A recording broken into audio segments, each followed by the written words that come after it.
여러분도 큐티하세요. 축복하는 성도의 삶이라는 제목으로 오늘 묵상하겠습니다. 모세는 여호와의 명령대로 이스라엘의 모든 장로를 불러서 그들에게 가족대로 어린 양을 치하여 유월절 양을 잡고 우슬초 묶음을 가져다가 그 피를 문 인방과 좌우 설주에 뿌리고 아침까지 한 사람도 자기 집 밖에 나가지 말 것을 말씀하십니다. 여호와께서 애굽 사람들에게 재앙을 내리려고 지나가실 때 피를 보시면 그 재앙을 피할 수 있기 때문입니다. 그리고 이 일을 규례로 삼아 너희와 너희 자손이 영원히 지킬 것이며 너희에게 주시는 땅에 이를 때에 이 예식을 지켜 자녀들이 물을 때 여호와께서 애굽 사람들에게 재앙을 내리실 때 이스라엘 자손의 집은 재앙을 넘어가 구원하셨음을 말하라고 말씀하십니다. 그리고 백성들은 모세와 아론에게 명령하신 하나님의 명대로 행하게 됩니다. 그리고 밤중에 여호와께서 애굽 땅에서 모든 처음 난 것을 치심에 큰 부르짖음이 있었고 그 날에 죽임을 당하지 않는 자가 없었음을 말씀하십니다.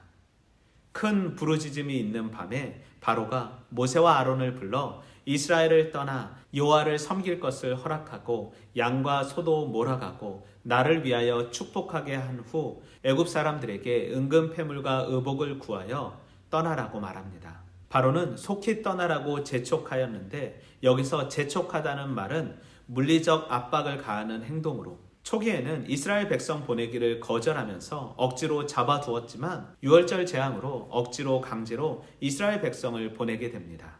또한 이스라엘 백성들이 나올 때 취한 은금 패물과 옷은 전쟁에서 승리국이 전리품을 약탈하는 것처럼 참신과 거짓신의 전쟁에서 참신이신 여호와가 승리하였음을 의미하며 오랫동안 받지 못한 품값을 정당하게 받아간 것을 의미하기도 합니다. 우리는 본문 속에서 유월절 재앙을 대비케 하시는 하나님, 말씀에 순종할 때 죽음을 피할 수 있음을 말씀하신 하나님, 말씀대로 행할 때 축복임을 알게 하시는 하나님, 약속을 지키시고 행하시는 하나님을 발견할 수 있습니다.